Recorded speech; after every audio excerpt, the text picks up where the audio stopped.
commençons tout de suite cette émission avec la rencontre de Mustapha Killing. Il est architecte et il aime les challenges. Sa devise, comment réaliser une maison qui a du style avec un budget serré. En alliant des courbes et des panneaux de bois, il a donné à cette villa un style parfaitement unique. Et la collaboration avec notre décoratrice Cécile Siméon a apporté une touche finale à la maison à la fois accueillante et bohème.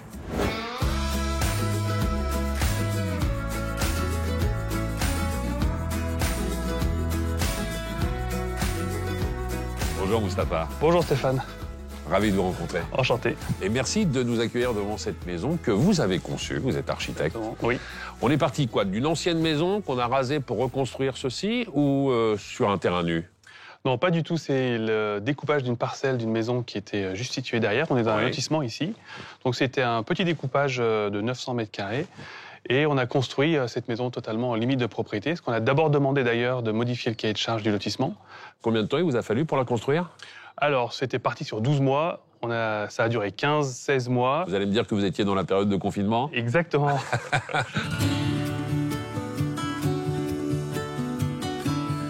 Alors, signature contemporaine, est-ce que c'est votre signature aussi, ça?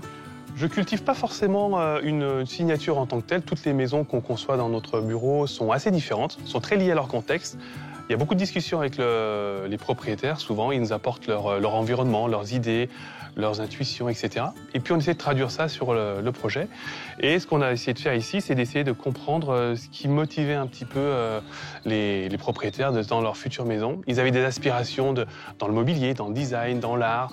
Ils avaient un peu tout le XXe siècle dans leurs références, qui n'était pas évident comme mélange. Il faut jumeler. Hein. Exactement. C'est là que le concours d'un architecte est précieux, parce qu'on vous donne tous les éléments, puis après, vous qui êtes un magicien, vous allez pouvoir me faire ça comme il faut. Parce que on est sur une maison contemporaine. Aujourd'hui, qui dit maison contemporaine, dit souvent maison assez cubique, assez graphique. Là, il y a des arrondis, c'est très féminin parfois aussi dans les formes. Le traitement et l'utilisation de certains matériaux aussi, ça c'est vous qui l'amenez après, le côté béton, bois? Oui, alors c'était pas immédiat non plus, hein. Je veux dire, c'était une réflexion. Même les arrondis sont pas arrivés. Il y a eu plusieurs esquisses qui ont été proposées. D'ailleurs, les premières étaient plus carrées, plus cubiques. Les arrondis sont arrivés au fur et à mesure qu'on parlait de design. Puis il avait vu une maison de Lautner, je crois, californienne, et puis on dit, tiens, les arrondis, le béton brut, ça va être un peu notre point de départ. Et c'est comme ça qu'on a un peu sculpté la maison. Quand vous évoquez le mot sculpture, ça prend tout son sens lorsqu'on voit ce qui a été effectué ici. Ne serait-ce que ce qui est devant le garage, j'imagine. Oui, oui. Bon, déjà, c'est une performance, parce qu'il y a des porte-à-faux un petit peu partout, quand même. Et puis, quand on est dans l'entrée, on le voit bien, hein, au sol. Il a plu quelques gouttes il y a quelques minutes. On est quand même très protégé quand on est là-bas. C'était l'idée. Il voulait que l'entrée soit protégée tout en étant ouvert. Et l'esprit californien, c'est un peu l'esprit ouvert, très... Bien sûr. Les lamelles aussi, les années 60, c'est un peu les lamelles verticales. On en voit beaucoup, mais plus en béton.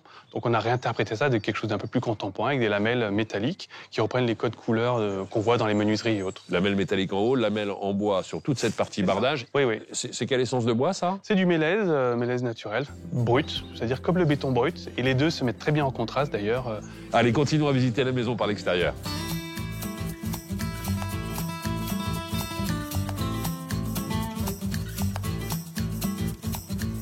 J'aime beaucoup cette idée d'avoir rythmé plus ou moins notre arrivée dans la partie jardin avec ces deux grands bacs qui sont des porte-bûches, en réalité, exactement. En acier corten. En acier corten, oui, ça, pour donner un effet très sympathique de chicane entre l'entrée et la partie plus privative de la maison. Ça cassait un peu la vue.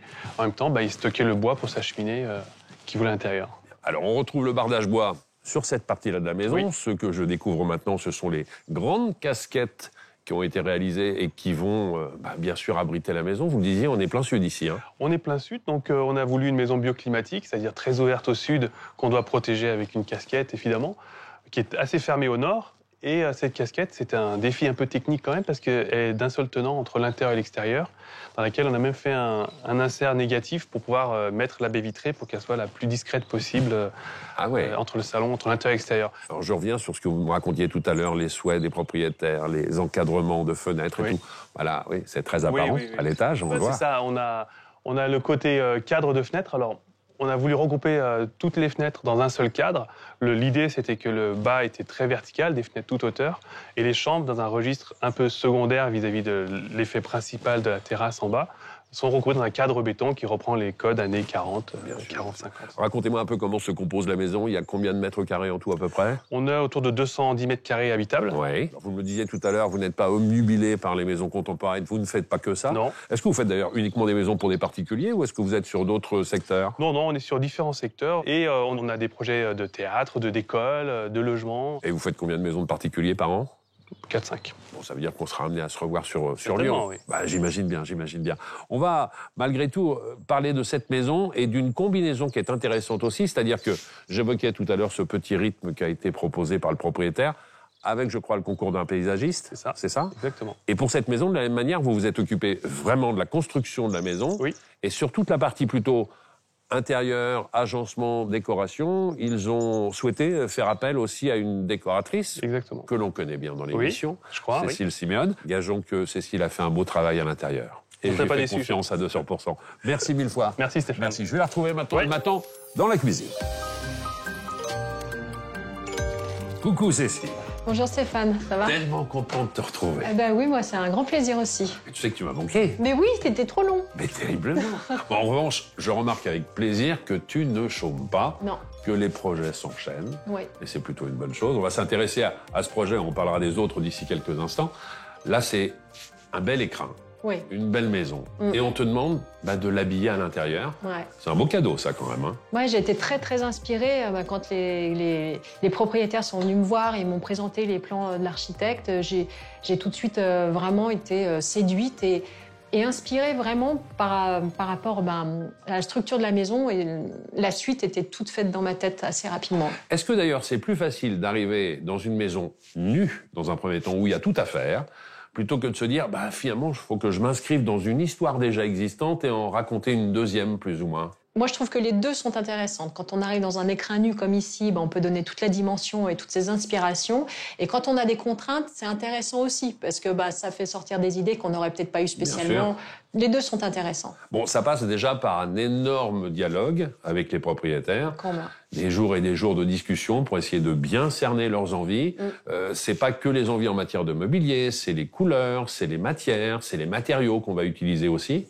Carrément, puis les propriétaires avaient vraiment une envie de maison californienne des années 50, c'est ce qu'ils ont travaillé avec l'architecte aussi, et puis sur la déco, c'était un peu la même chose, ils avaient de vraies envies, donc c'était très intéressant ce rapport avec eux. Alors ton intervention, c'est architecte d'intérieur et décoratrice pour cette maison, c'est-à-dire qu'il y a tout un travail de dessin qui a été effectué pour réaliser la cuisine. Ça sort pas de chez un cuisiniste, c'est forcément quelque chose qui a été dessiné, réalisé sur mesure, Exactement. avec là encore une fois des tonalités, des matériaux. Une crédence en bois, c'est assez rare quand même. Alors ça, c'est très bien parce que les propriétaires ont un ami menuisier. Nous, on avait fait une crédence en carrelage en chevron.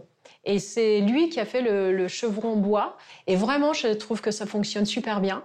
Il y a autre chose que je trouve très ingénieux de la part du menuisier. C'est dans ce meuble-là. Petit claustrat, là? Ouais, ce petit claustrat pour faire la séparation qui est juste super joli, qui a été dessiné. Lui, il a intégré ce meuble télé. Ah oui, c'est très astucieux. Une télé, c'est plutôt disgracieux en général. Du coup...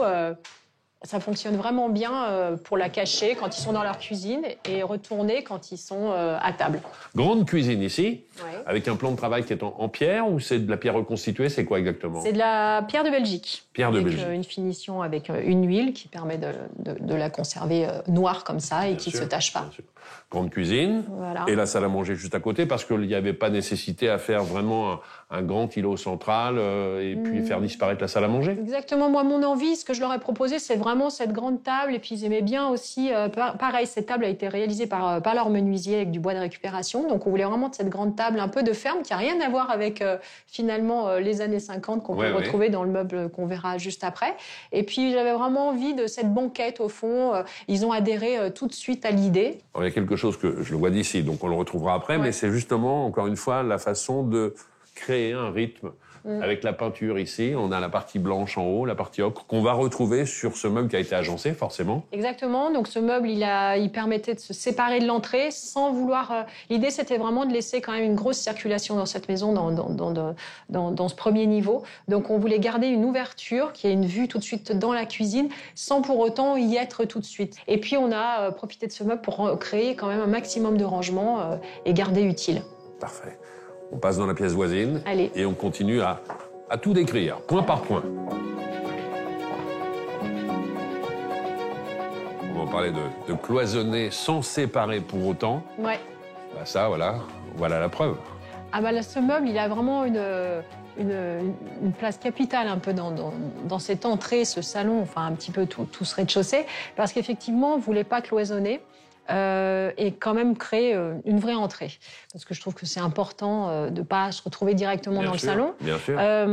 Toujours sur l'inspiration de cette maison un peu années 50, l'inspiration de base pour ce meuble, c'est les grands de l'époque, hein, Perriand, Sornay, Gariche, les petites portes qui coulissent, et puis un vrai clin d'œil à Sornay sur les couleurs et les matériaux. Parce qu'il n'est pas qu'esthétique, il est aussi fonctionnel. Il y a effectivement des espaces de rangement un peu partout. Alors, c'est encore une fois le menuisier qui a œuvré et dans la cuisine et dans la salle à manger qui a fait ce meuble? Tout à fait. On a complètement dessiné le meuble avec tous les plans techniques et ils ont travaillé avec leur ami menuisier qui a réalisé ce meuble et qui a été très bien réalisé, qui a vraiment suivi tout au... Ça te fait maintenant une adresse supplémentaire à rajouter dans ton réseau. Rencontrer des artisans, c'est toujours bien. Bien sûr. Alors, la signature de Cécile, c'est ça souvent. C'est-à-dire, à un moment donné, ces grappes, ces accumulations de luminaires, que ce soit ici, dans l'entrée aussi, je reconnais.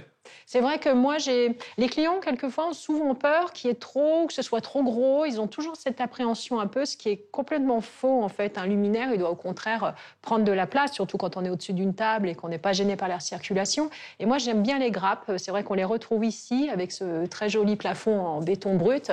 Et puis, les Dixon, effectivement, dans l'entrée, et surtout quand on a une hauteur de plafond comme celle-ci, qui sont juste parfaites. On retrouve encore une fois la signature au niveau peinture, cette fois-ci au-dessus de la cheminée et en continuité, mais qui reprend les codes que l'on peut retrouver également dans le meuble qui se trouve ici, quoi. Tout à fait. En fait, ce soubassement, moi, que j'affectionne beaucoup, j'aime beaucoup le faire dans pas mal de mes créations. Et ce qui est intéressant là, c'est qu'on l'a fait assez haut parce que, justement, il correspond à l'arrière du meuble ici pour avoir une façade noire à l'intérieur des étagères. Cheminée fermée pour des raisons de sécurité, bien sûr. Et alors, je le remarque qu'il n'y a pas de télévision dans cette pièce. Oui, il n'y a pas de télévision. Alors, je trouve que c'est une chance quand on travaille pour des propriétaires qui n'ont pas spécialement de télé, même si moi, j'adore aussi regarder la télé, c'est qu'on n'est pas obligé de la poser quelque part. Et ça permet ce genre de configuration que je trouve vraiment confortable, esthétique, conviviale. C'est les canapés face à face. Après, le mobilier, on a le sentiment qu'ils sont venus épouser complètement cette maison, le mobilier. C'est-à-dire qu'ils sont invités, mais ils ne sont pas trop présents. Voilà, l'idée, c'était quand même de conserver un peu les inspirations des propriétaires à la base, tout en ramenant des matières d'aujourd'hui. C'est vrai que le choix de la couleur du canapé, ce safran là très lumineux, ça s'imposait. Le choix du tapis également, c'est des formes qui s'imbriquent. Le mélange des tables aussi, l'acier, cette belle plateforme en bois. Il y a vraiment quelque chose qui est monté très naturellement quand j'ai travaillé. Il y a une vraie continuité, parce que même la couleur qui a été utilisée dans la partie salle à manger, dans ce meuble ici, et le safran que tu évoques sur les canapés, on le disait tout à l'heure avec Mustapha, l'étage supérieur, il est réservé aux enfants, c'est ça? Voilà, il y a une salle de jeu, les enfants, une salle de bain, et la salle de jeu qui peut devenir une chambre d'amis. On a créé une séparation en rideau. Si vraiment ils ont du monde, ils peuvent quand même isoler.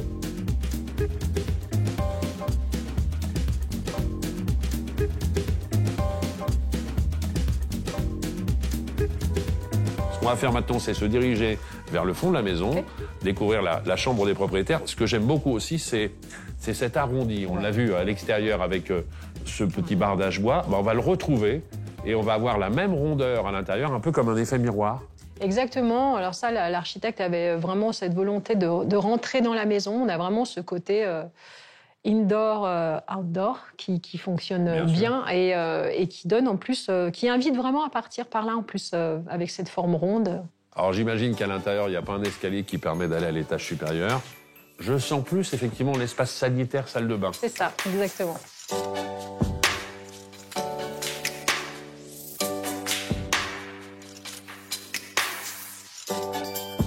Ah oui, il y a deux beaux espaces avant d'arriver dans la chambre que sont le dressing juste à côté et la salle de bain.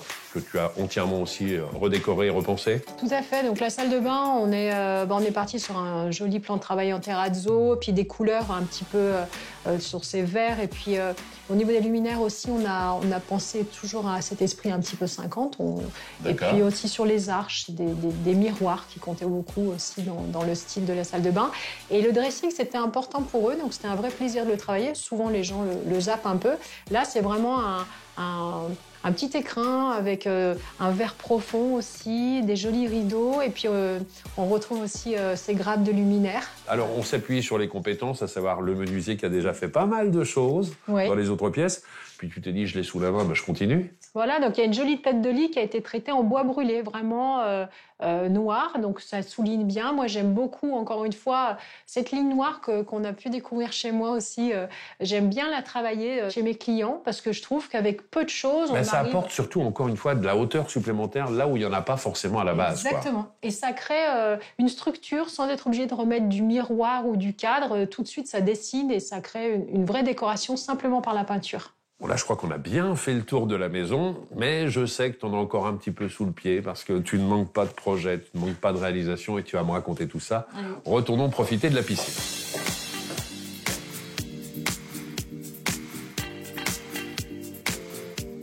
Tu comprends mieux maintenant pourquoi j'ai arrêté de porter des talons quand je me promène sur une terrasse en bois? Parce qu'autrement, t'es un peu comme ça, tu vois. Où est-ce que je les pose? Mais tu t'en es bien sorti. Je suis une professionnelle. Mais bien sûr, bien sûr. Alors, je parlais des autres projets. Il y en a un qui te tient à cœur. Il va ouvrir juste avant l'été, c'est ça? C'est un gros hôtel.